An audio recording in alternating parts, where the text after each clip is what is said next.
Now, here's Chief Meteorologist Tony Petrarca with your live Pinpoint Doppler 12 Futurecast. Well, nice to have a night where temperatures are not in the 20s and the teens. It's actually pretty comfortable, well into the 40s in some areas. Doppler radar is pretty quiet after some very heavy rain late last night and during the pre-dawn hours. Just a couple of flurries and sprinkles. This is a small little area now outside of Springfield, Mass. They're actually weakening with time.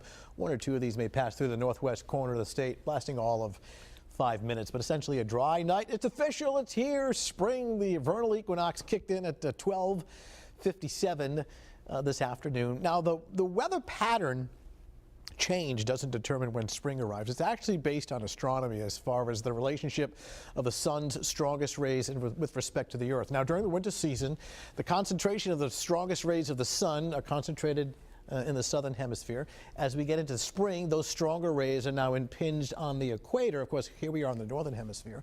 And now through the first day of summer, those strongest rays will continue to migrate to the north into the northern hemisphere where we are.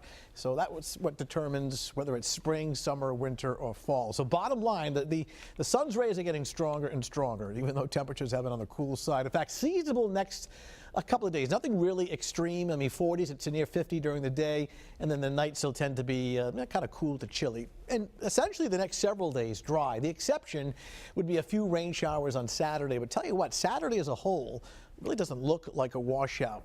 Now, we just told you how the sun's rays are getting stronger, but things will be getting colder, unfortunately, next week. Even though the sun is getting strong, every now and then you can get some very cold air coming out of Canada, and quite simply, it offsets any warming potential that the sun has, and that's pretty much what will happen early next week. Unfortunately, winter cold kind of reloads heading our way for Monday, Tuesday, and Wednesday, and even a storm potential, something we need to keep an eye on for the middle of next week. I'll show you that in the 7-day Futurecast. Temps now pretty comfortable, upper 30s to low and mid 40s, including 42 in Providence. Some snow. I mean, even though it's spring, there is snow in upstate New York this evening and northern New England. That will stay away, so we'll stay quiet this evening as the temperatures eventually dropping down to near the freezing mark by around 6, 7 o'clock tomorrow morning. Sunshine gets to work, should warm us up a little bit.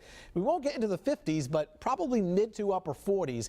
The only downside, 45 degrees, it'll feel cooler because the wind will be gusty. So it's certainly kind of sweater weather and sunglasses and windbreakers, that kind of a deal. But at least it's a dry, sunny day. Then dropping back through the low and mid 30s tomorrow evening and tomorrow night. So for tonight, brisk and dry, partly cloudy skies. Late night low temps down to about 32. Waking up to sunshine tomorrow morning. Temperatures rising through the 30s. Plenty of sunshine, dry tomorrow afternoon. 45, which in itself is pretty comfortable. When you throw in a gusty wind, it will feel cooler. So a little bit of a wind chill. Well, we're going backwards. Let's try this again. All right, so there we go. 7-day Futurecast. A couple of showers on Saturday. Again, not a washout, 52.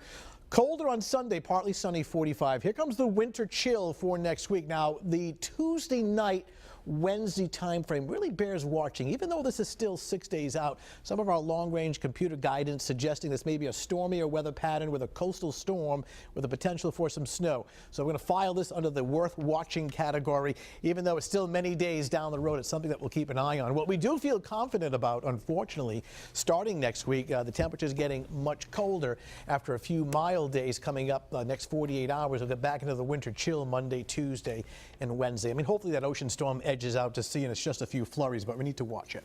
I saw somebody with their top down on their convertible today. I think they're just wishing for spring. That's pushing it. Yeah. All right, thanks, Tony. There is much more.